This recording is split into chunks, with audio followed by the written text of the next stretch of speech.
Into a situation with a person who may be mentally ill adds a level of uncertainty and possibly danger for law enforcement. Our Victoria Bailey talks with Sheriff Eddie Scott about how to prepare deputies for these types of scenarios. She joins us live from the Clay County Sheriff's Department with more. That's right, Joey. Sheriff Eddie Scott tells me that the commitment order gave deputies a mind frame of what the person's mindset was like. Now, when possible mental illness is involved, law enforcement have to take extra precautions to stay safe. It can be one of the most dangerous situations, and I said one of the most, that you can go into because you never know their mindset. It's a growing issue Mississippi faces and one law enforcement encounter regularly. People who may have mental challenges.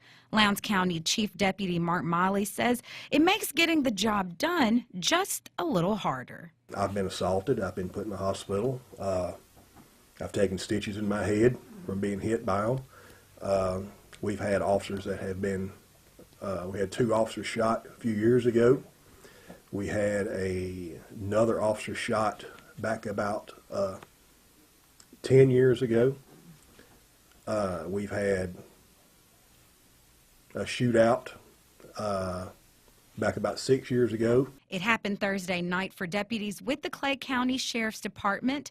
An order to pick up a person for commitment turned into a standoff. Clay County Sheriff Eddie Scott says knowledge is key when dealing with a potentially mentally unstable suspect. In this particular case, we had a little bit of incline that something was going on here, so it gave us a little bit better time to prepare.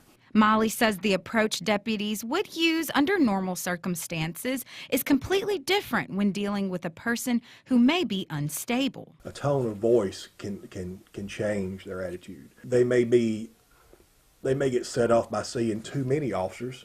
They may get set off by seeing a uniform or anything like that. So you try and get as much history as you can before you go out there from the family to see the best way to approach. And, you know, that could be sending 2 officers, could be sending 4 officers, it could be sending a whole shift because you never know what the mindset is going to be. By 3 a.m., the standoff was over. Scott says things could have been so much worse. There was multiple shots fired. The potential for people to have gotten hurt was great. But again, the training and the cooperation, I think, made the difference in this case. Now, the Mississippi Bureau of Investigation and the Mississippi Crime Lab have the investigation now. The suspect is currently in the Tupelo Hospital and listed as being in stable condition. We're live in Clay County. I'm Victoria Bailey, WCBI News. Joey?